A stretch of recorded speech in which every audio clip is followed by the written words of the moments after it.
So this question was asked on 2018 from this question from fifth module, vibration. So question is that say a mass of 4.5 kilogram hangs from spring and makes damped vibration. The time of 50 complete oscillation is found to be 18 seconds and ratio of first downward displacement to the sixth is found to be 2.5. So we have to find out these four things: natural frequency, stiffness of spring, damping coefficient, critical damping coefficient. Okay, we can go to the formulation. So we have to first note down the data as given. So there is a damped spring mass system. Definitely we can give the schematic representation for this system with the mass m value.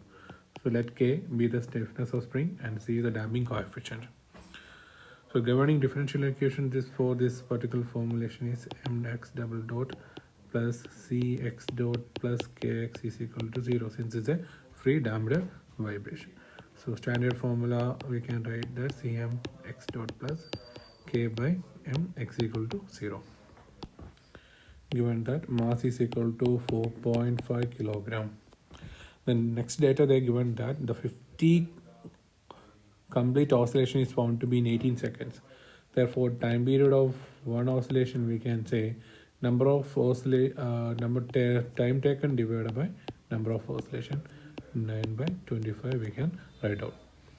Then another data they given that the ratio of first downward displacement to the sixth is found to be 2.5. So from the theory part, from the logarithmic decrement portion, you have studied that there is a relation between end displacement with the initial displacement. Xn is equal to x0 into e raised to minus eta omega n into time taken. So we can say n into time period because it's complete oscillation. This is a formulation. So xn by x0 can be taken as e raised to minus eta omega n into n td value. So here the ratio between first to the sixth. So we can take the reciprocal. So x0 divided by xn become what value? E raised to my plus eta omega n into n td value. If we take the logarithm in both sides, we can obtain that ln of this quantity x0 by xn is equal to eta omega n into n td. Here for sixth to first one, they've obtained that 2.5. So ln 2.5 equal to eta omega n into number of oscillation at 6 into time period. Time period we obtained that 9 divided by 25. Here are two unknowns, eta as well as omega n. So in order to change, we can find out one formulation, that is the eta value that we found out from the auxiliary equation, that C by 2m divided by omega n. This is a formulation. Suppose we substitute this value, omega n from numerator and denominator will get cancelled. So we get the expression in C itself. So ln 2.5 is equal to eta, instead of eta we can substitute C divided by 2m into omega n into 6, 9 divided by 25. So omega n get cancelled. So ln 2.5 is equal to C divided by 2m. Mass is given as 4.5, 6 into 9 divided by 25. So we can rearrange this value C. Therefore, we will obtain the value C is equal to 3.81 Newton second per meter. So this is the first value, coefficient of damping. From eta, we have C divided by 2m into omega n value. But damped natural frequency omega d is nothing but root of 1 minus eta square into omega n value. So omega n can be taken as omega d divided by root of 1 minus eta square. And omega d is given by 2 pi divided by time period. So damped natural frequency is given by 2 pi divided by damped time period of that oscillation. So we can substitute this value on the formula. Therefore, eta becomes C divided by 2m into, instead of omega n, we can substitute this value. So omega d divided by root of 1 minus eta square. So this goes to numerator, eta equal to z into root of 1 minus eta square divided by 2m into omega d. Omega d is nothing but 2 pi divided by time period. That goes to. So now in this term, all terms we know, omega c value is known, m is known, then time period is known. So we can find out the eta value. For that we are going to square this on both sides. Eta square is equal to c square divided by 2m 2 pi into time period. I can write this is into square into 1 minus eta square value. So I can find out this portion, then square it.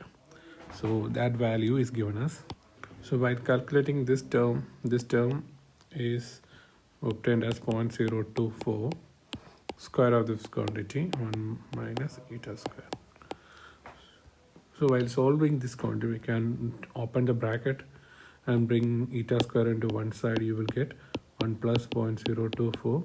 The whole square is equal to 0.024 the whole square. So eta square is equal to 0.024 square divided by 1 plus 0.024 whole square value. You will obtain eta as a 0.024 itself. So factorable, then we can approximate this value 0.024. So from eta again c by 2m omega n value. Now we know the value of eta c, then omega n is obtained as c divided by 2m eta. Substituting the value, 3.81 divided by 2 into mass is 4.5 into eta. Eta is obtained as 0.024 value. So 17.63 radon per second goes to the answer for omega n. Since omega n is obtained, omega n is nothing but root of k by m from the standard formula. So k can be obtained as m into omega n square value. So that's equal to 4.5 into 17.63 square value. That will be almost 1398.67 Newton per meter, or 1.398 of kilonewton per meter. That's the value of k. Now we have to find out the critical damping coefficient. Critical damping coefficient is when eta is equal to 1 value of c. Eta can be taken as c divided by 2m into omega n value, or c is equal to 2m omega n eta.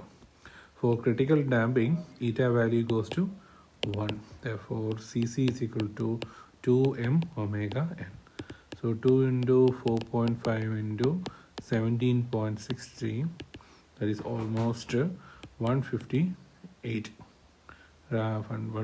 Newton second per meter. So the final answers are omega n, k, cc and c.